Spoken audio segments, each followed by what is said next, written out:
নবান্ন থেকে যেটা বলে দেওয়া হবে সেটাই, যেটা বলে দেওয়া হবে না সেটাই, এবং সেটা বহু ক্ষেত্রে একেবারে নির্লজ্জের মতো। সাধারণ গণতন্ত্র, পরিষদীয় রীতিনীতি, পরিষদীয় গণতন্ত্র, এগুলো তৃণমূলের কাছ থেকে আশা করা উচিত নয়। নমস্কার, বাংলা হান্টে সকলকে স্বাগত। এই মুহূর্তে আমাদের সাথে রয়েছেন তাপস রায়। দাদা, প্রথম যে প্রশ্নের দিকে যাচ্ছি, কিছুক্ষণ আগে আমরা দেখলাম যে বিধানসভাতে রীতিমতো শোরগোল। বিজেপির 4 জন বিধায়ককে সাসপেন্ড করা হলো 30 দিনের জন্য। তারা প্রতিবাদ করছিলেন, কাগজ ছিঁড়েছিলেন, সেজন্য কি বলবেন এই বিষয়টিতে?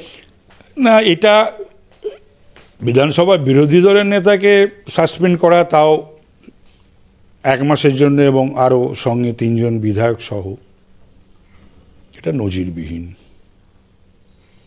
আমি দীর্ঘদিনের বিধায়ক ছিলাম, 10 বছর আমি বাম আমলেও ছিলাম।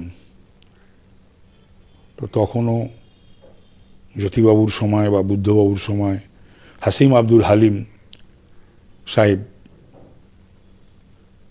স্পিকার ছিলেন। 1 মাসের তো কয়েকদিন বেশি বোধহয় সারা বছরে বিধানসভাই চলে, তার মধ্যে যদি 1 মাস বিরোধী দলের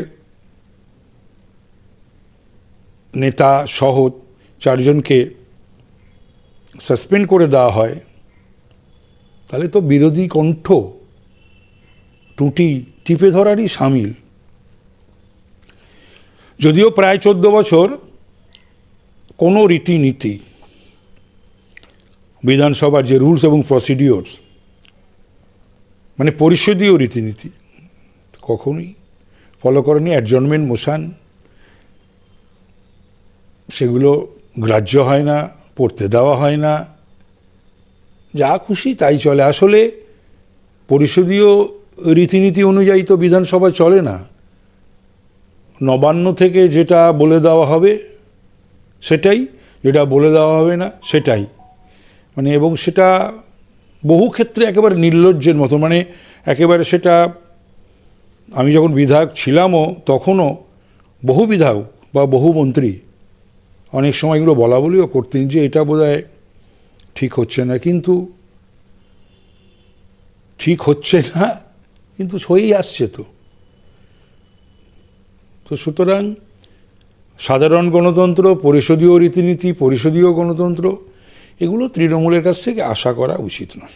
কোথাও কি শাসক শিবির ক্ষমতার অপব্যবহার করছে? চরম ক্ষমতার অপব্যবহার তো আজকে নয়, যবে থেকে ক্ষমতায় এসছে তবে থেকেই বিধানসভায়